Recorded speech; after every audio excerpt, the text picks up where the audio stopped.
In 1875, a woman in Leicestershire gave birth to a child with a large red mark across its left cheek.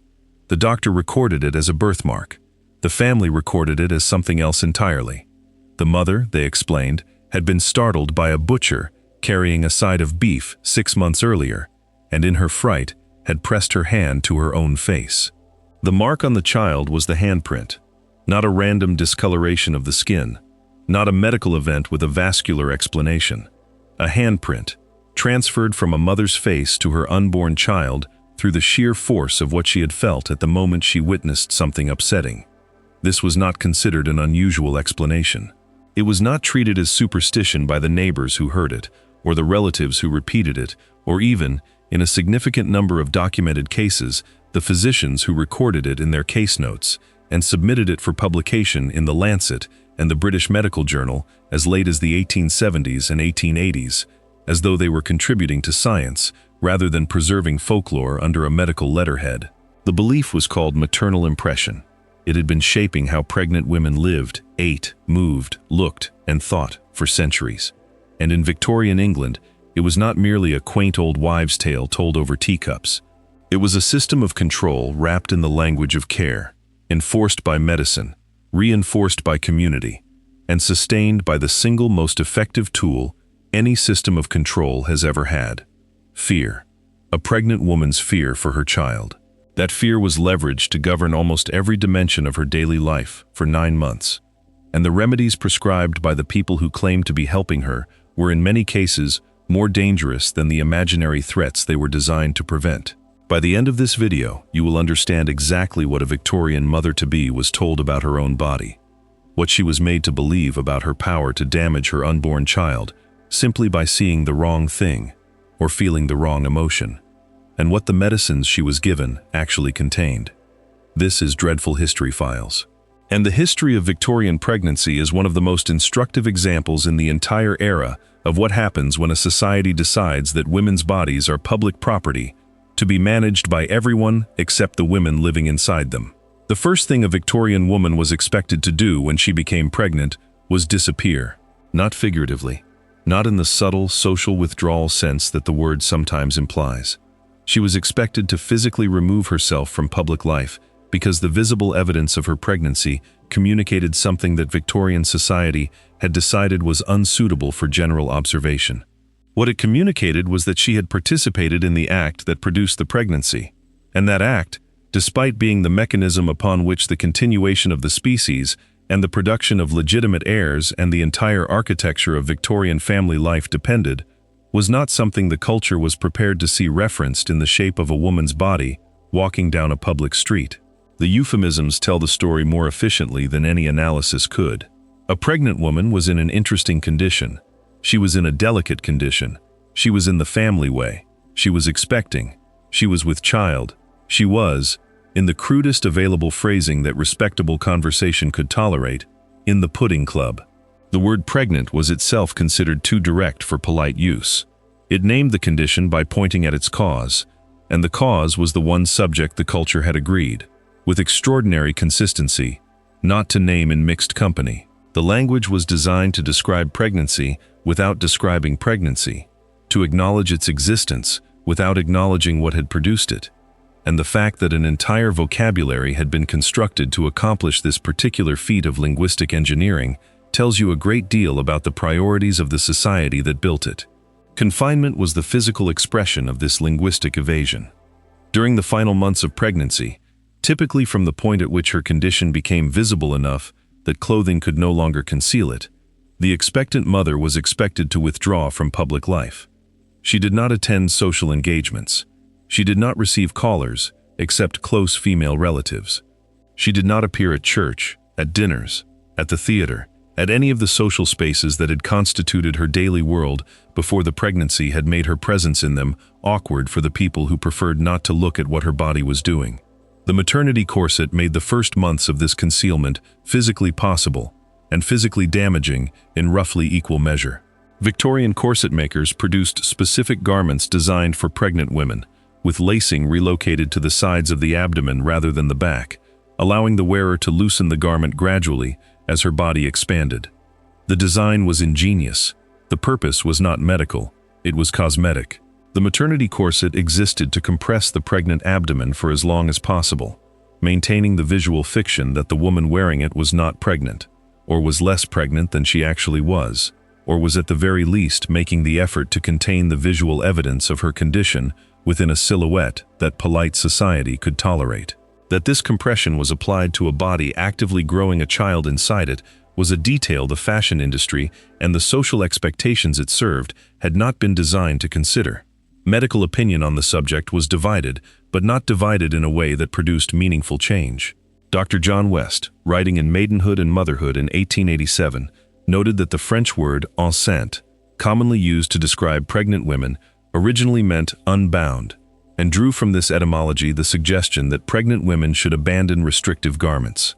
Thomas Bull, whose Hints to Mothers was first published in 1837 and remained in print for decades, similarly cautioned against tight lacing during pregnancy.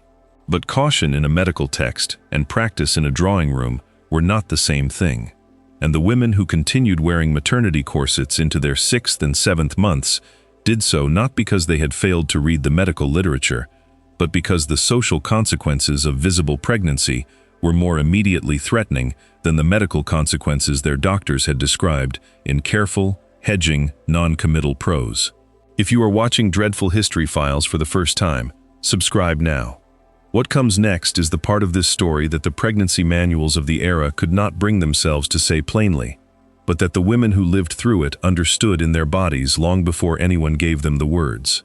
Now we come to the beliefs, and the beliefs are where the story moves from uncomfortable to genuinely disturbing, because the beliefs were not held by uneducated people operating in isolation from medical knowledge. They were held by physicians who published them in professional journals, by the authors of the most widely circulated pregnancy manuals in Britain, and by a medical establishment that maintained them with a consistency that suggests not ignorance but investment. Maternal impression was the cornerstone. The theory, which traced its lineage to ancient Greek philosophy and had been circulating in European medicine for centuries before it arrived in the Victorian consulting room, held that a pregnant woman's emotional experiences, the things she saw, the things that frightened her, the things she desired, could imprint themselves directly on the body of her developing child. A woman who saw a hair during pregnancy might produce a child with a cleft lip, which the culture called a hair lip, with the confidence of people who had solved a medical puzzle. A woman who craved strawberries and could not satisfy the craving might produce a child with a red birthmark in the shape of a strawberry. A woman who witnessed an accident, a fire, a deformity, an animal, anything that produced a strong emotional response, carried the risk that that response would transfer through her body into the body of her child and emerge as a physical mark, a malformation, a condition that the culture would then trace back to the mother's experience and assign to the mother's responsibility. The mechanism by which this transfer supposedly occurred was never established with any scientific rigor, because it did not exist. But the belief did not require a mechanism. It required only precedent, and precedent was abundant. Aristotle's masterpiece, a text that had nothing to do with Aristotle but had been circulating in various editions since the 1680s, popularized the theory with case studies that included a woman who, fixated on an image of John the Baptist wearing a camel hair shirt, reportedly gave birth to a child covered in hair. Joseph Merrick, the man known as the Elephant Man, was widely believed to have been marked by his mother's fright at seeing an elephant during her pregnancy. In 1863, a physician named John S. Beale published a case in The Lancet, describing a woman whose anxiety about a skin condition during pregnancy had, in his professional judgment, produced a corresponding condition in her newborn. In 1875, James Clapperton published 4 cases of maternal impressions in the British Medical Journal.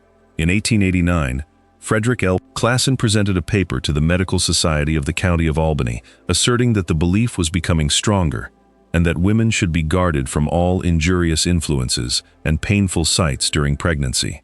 These were not folk healers. These were physicians with medical degrees and institutional affiliations, publishing in the most respected journals of their profession. They were lending the authority of science to a belief that had no scientific basis, and the consequence of that authority was the construction of a prison made of fear around every pregnant woman who encountered it. Because if you believed that what you saw could mark your child, then everything you saw became a threat. Every unexpected encounter, every sudden noise, every dead animal in the street, every disabled person you passed, every fire you witnessed, every strong emotion you felt carried the possibility that your child would bear the visible evidence of your failure to remain calm, serene, and emotionally inert for 9 consecutive months. The doctrine of maternal impression did not merely advise pregnant women to avoid distressing experiences. It made them responsible for every distressing experience they failed to avoid and held them accountable, in the body of their child, for every moment of human feeling they could not suppress. The advice that accompanied this belief was correspondingly controlling. Pregnant women were instructed to avoid looking at anything ugly, deformed, or disturbing. They were instructed to surround themselves with beautiful objects, pleasant music, and harmonious company, on the theory that positive impressions would produce positive outcomes in the child, just as negative impressions would produce negative ones. They were instructed to satisfy food cravings immediately, because an unsatisfied craving might leave a corresponding mark on the baby. And if a pregnant woman was frightened and instinctively touched her own face, she was advised, with the seriousness of medical counsel, to move her hand to a more remote, private, or convenient part of the body, so that any resulting birthmark would be concealed beneath clothing rather than visible on the child's face. That last piece of advice deserves a moment of focused attention. A physician was telling a pregnant woman that if she was suddenly frightened, she should, in the fraction of a second between the fright and her body's instinctive reaction, have the presence of mind to redirect her hand from her face to her hip or her back or her thigh, so that the birthmark her fear was about to imprint on her child would appear somewhere less socially inconvenient. The instruction assumed that birthmarks were caused by maternal fright. It assumed that the location of the birthmark corresponded to where the mother touched herself during the fright, and it assumed that a woman in the grip of a sudden shock could control the placement of her own involuntary gestures with the precision of someone arranging flowers. All 3 assumptions were wrong. The advice was given anyway, by medical professionals, in published texts, to women who had no alternative source of information and no basis on which to question what they were being told. The medicine cabinet was the next layer of danger, and in many cases it was the most lethal one, because the medicines available to a pregnant woman in Victorian England were not regulated, not tested, not labeled with their ingredients, and not subject to any legal requirement that they do what they claim to do or refrain from doing what they did not disclose. Laudanum was prescribed for morning sickness, for anxiety, for sleeplessness, for the generalized discomfort that Victorian medicine categorized as nerves.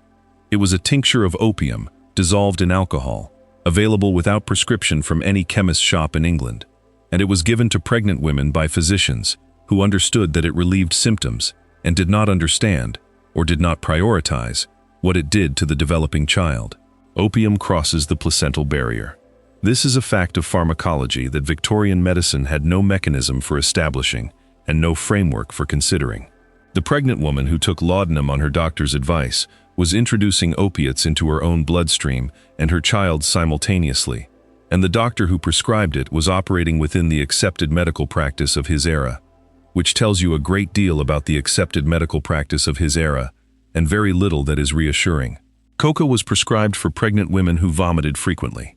Arsenic was sold in pill form as a complexion improver, on the theory that small doses produced a temporary flush of color in the skin, and it was consumed by women who had no way of knowing they were ingesting a poison, because the law did not require that the contents of the pills be disclosed on the packaging. Mercury was a standard ingredient in preparations marketed for a range of ailments. Calomel, which is mercurous chloride, appeared in teething powders given to infants and in purgatives prescribed to adults, including pregnant women, without any warning about the neurological damage mercury compounds can cause. The Pure Food and Drug Act, which first required that dangerous ingredients appear on labels, did not pass until 1906. For the entire duration of the Victorian era, any woman purchasing a remedy for the nausea, the pain, the anxiety, the sleeplessness, or any other condition her pregnancy produced, had no legal right to know what she was putting into her body, and by extension, into the body of the child she was carrying. The medicine cabinet that was supposed to help her through her pregnancy was, in a measurable and documented number of cases, actively harming her and the child it claimed to protect.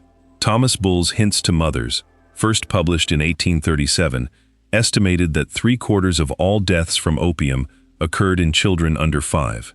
The preparations he was describing, Godfrey's cordial, Mother's Friend, Mrs. Winslow's soothing syrup, were marketed to mothers and given to children, and their active ingredients included opium, morphine, and alcohol in concentrations sufficient to kill a 9-month-old infant in 4 doses administered over 9 hours, as one documented case recorded. Pi Henry Chavas, a Birmingham physician who published Advice to a Mother in 1860, concluded that all quack medicines should be banished from the nursery, a position that sounds like common sense and was in fact radical, because the nursery he was describing was stocked with products that the same pharmacies selling them also recommended, and the mothers using them had no independent means of evaluating what they contained. The woman at the center of all this advice, all these superstitions, all these remedies, all these restrictions, was doing what women have always done when they are pregnant and afraid. She was trying to protect her child. Everything she did, every restriction she observed, every medicine she took, every craving she satisfied, every ugly sight she averted her eyes from, every emotion she suppressed, every corset she tightened, every social event she withdrew from, she did because someone she trusted, a doctor, a mother, a neighbor, a book, had told her it was necessary for the safety of the baby. She was not gullible. She was not foolish.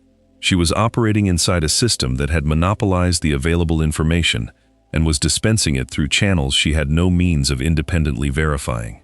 Most of what you have just heard was deliberately omitted from the polished version of Victorian history.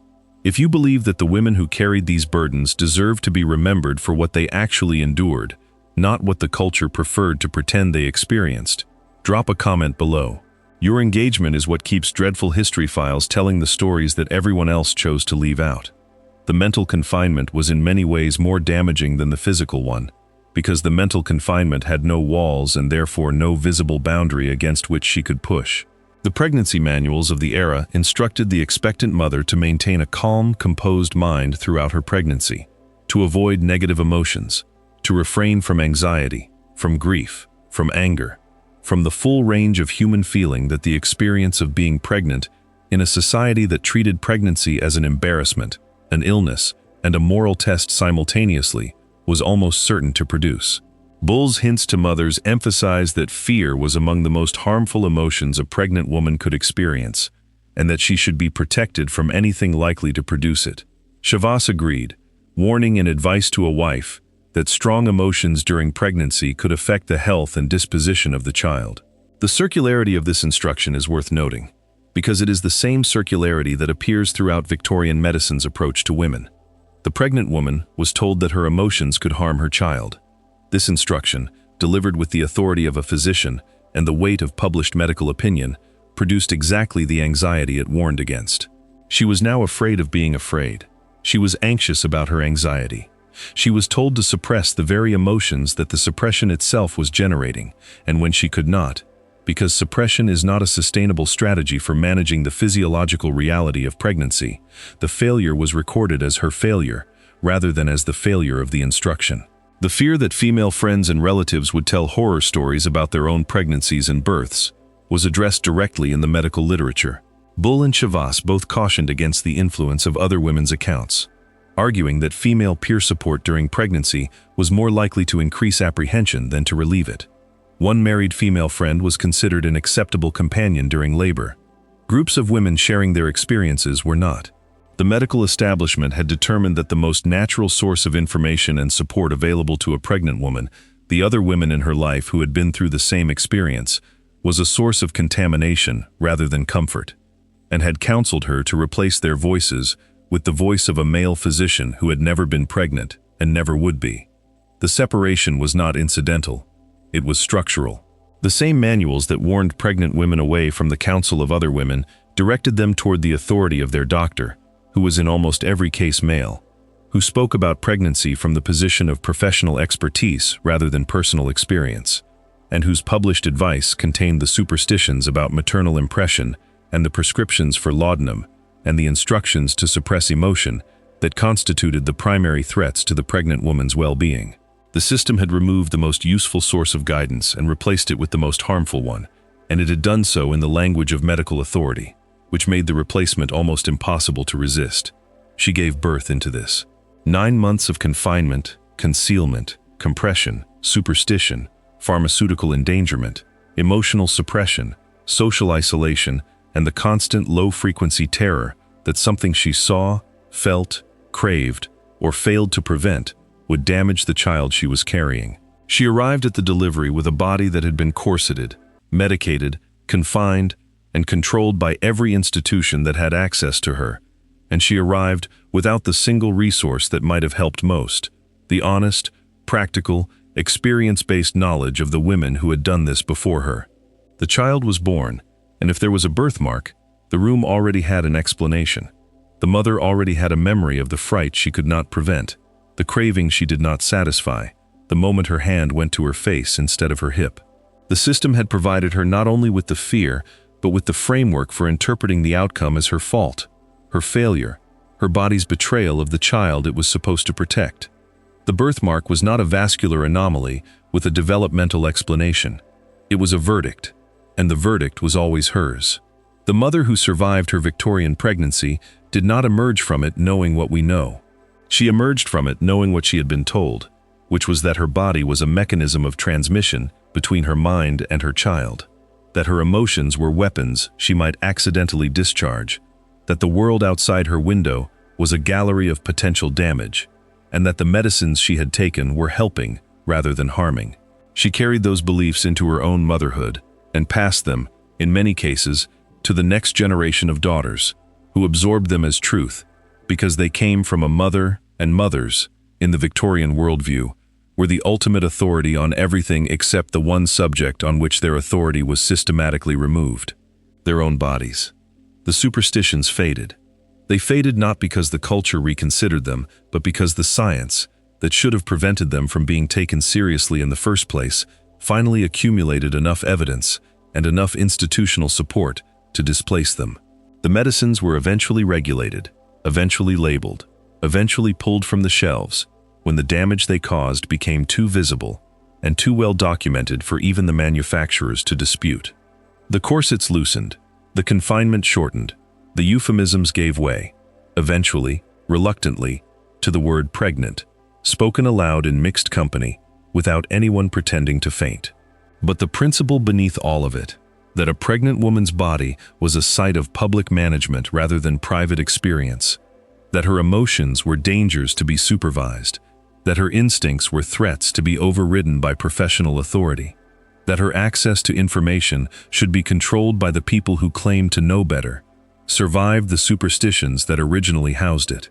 It survived in different language, in different institutions, in different centuries. It survived because the principle was never really about birthmarks, or maternal impression, or strawberry cravings. It was about who owns the experience of pregnancy.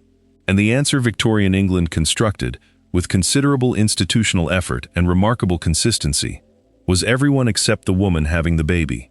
She walked through 9 months of fear dressed as care, danger marketed as medicine, and control disguised as concern.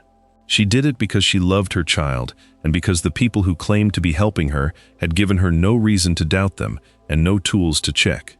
She deserved better information, better medicine, better science, and considerably more trust in the body that was doing the work. The women who came after her got some of those things. Not all of them, not yet, but more than she had, which is the only inheritance that matters, and the only one worth protecting. Subscribe to Dreadful History Files. The past was not what they told you it was, and the next story is already waiting.